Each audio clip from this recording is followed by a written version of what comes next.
I was born in the Congo. I walked to the Fertile Crescent and built the Sphinx.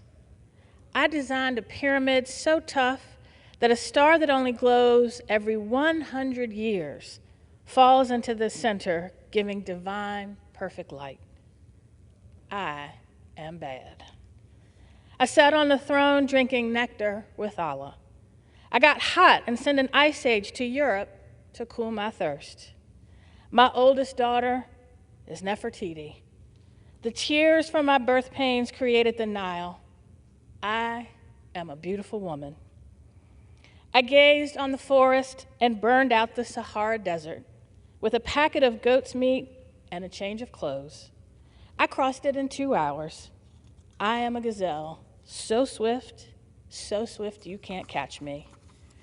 For a birthday present, when he was 3, I gave my son Hannibal an elephant. He gave me Rome for Mother's Day. My strength flows ever on. My son Noah built an ark, and I stood proudly at the helm as we sailed on a soft summer day. I turned myself into myself and was Jesus. Men intone my loving name. All praises, all praises. I am the one who would save. I sewed diamonds in my backyard.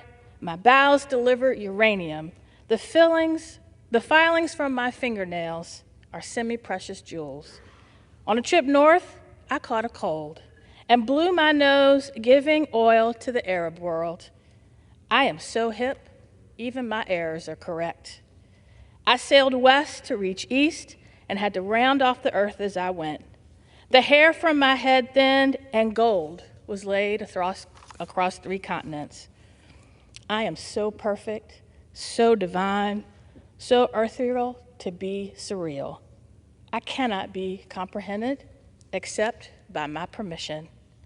I mean, I can fly like a bird in the sky.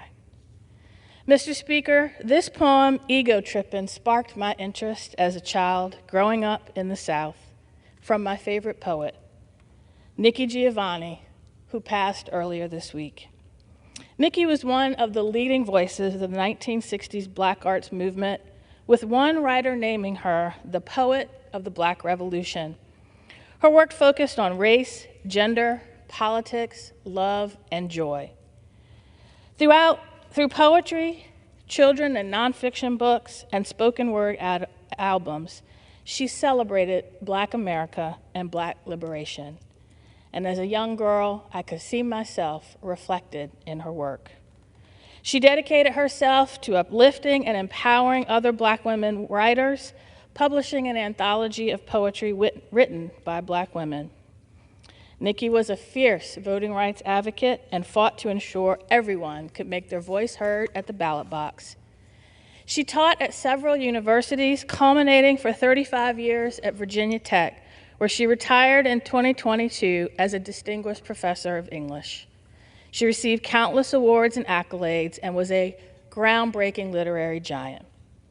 When the Virginia Tech community mourned the lives of 32 people killed by a gunman in 2007, she honored them with a poem entitled, "We Are Virginia Tech," in which she said, "We are sad today, and we will be sad for quite a while.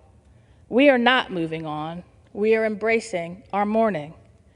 We are strong enough to stand tall, tearlessly. We are brave enough to bend, to cry. And we are sad enough to know we must laugh again." Nikki Giovanni has flown away home, and we will be sad for quite a while.